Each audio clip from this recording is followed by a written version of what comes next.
काफ़ी अर्सा क्रिकेट खेली पाकिस्तान के लिए। आप लोगों ने बहुत इज्जत दी, बड़ा प्यार दिया, बड़ा गुस्सा भी दिखाया जब मैं जल्दी आउट हो जाता था। मुझे सब पता है मुझे तुम लोग क्या कहते थे मेरे बारे में, लेकिन मैं अपनी बॉलिंग और फील्डिंग से कवर करने की कोशिश करता था बैटिंग की परफॉर्मेंस। तो मेरे लिए क्रिकेट खेलना एक प्रेशर में से निकला हूँ। एक मेरा ख्वाब था, उस ख्वाब को हासिल करने के लिए मुझे घर से निकलना था, मेहनत करनी थी और अपने जो ख्वाबों को हकीकत में लेके आना था। तो उसके लिए कोई शॉर्ट लाइफ नहीं थी, उसके लिए मेहनत, किसी भी चीज़ को हासिल करने के लिए मेहनत सबसे पहले है।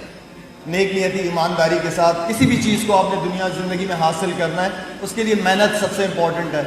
नेक नियति ईमानदारी के साथ अगर आप अपने ख्वाब के पीछे रहेंगे तो इंशाल्लाह आपका ख्वाब ऊपर वाला लाजमी पूरा करेगा। फेवरेट इनिंग मेरी यार बहुत ज़्यादा तो नहीं है लेकिन है।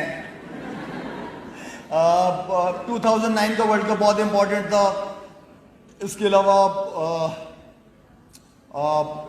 अगेंस्ट इंडिया कुछ इनिंग्स बहुत इंपॉर्टेंट, मतलब उससे सीरीज जीते हैं हम लोग, तो इस तरह की है, कुछ ज़्यादा नहीं है बहुत। क्रिकेट रिलेशनशिप ने हमेशा अहम रोल अदा किया है पाकिस्तान इंडिया के जितनी भी सिचुएशन। मेरे ख्याल में स्पोर्ट्स एक ऐसी चीज़ है जिसे सियासत से दूर रखना चाहिए। और जिस तरह मैं हमेशा कहते रहा हूँ कि इंडिया के प्लेयर्स पाकिस्तान में आके एंजॉय करते हैं, क्रिकेट को एंजॉय करते हैं, मज़ा आता है उनको, इसी तरह पाकिस्तानी प्लेयर इंडिया में जाके एंजॉय करते हैं। तो ये रिलेशनशिप स्पोर्ट्स के ज़रिए से बेहतर हो सकते हैं अगर करना चाहें।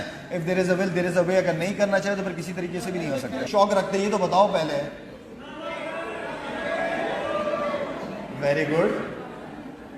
अच्छा, जितने भी बुजुर्ग हैं उन सब के हाथ नीचे हैं, आगे वाले सारे स्टूडेंट सिर्फ स्पोर्ट्स की तरफ जाते हैं। इंशाल्लाह डॉक्टर साहब से मेरा प्लान बना है कि यहाँ पे क्रिकेट एकेडमी टाइप की जितने भी इंडोर स्पोर्ट्स वगैरह होंगी इंशाल्लाह।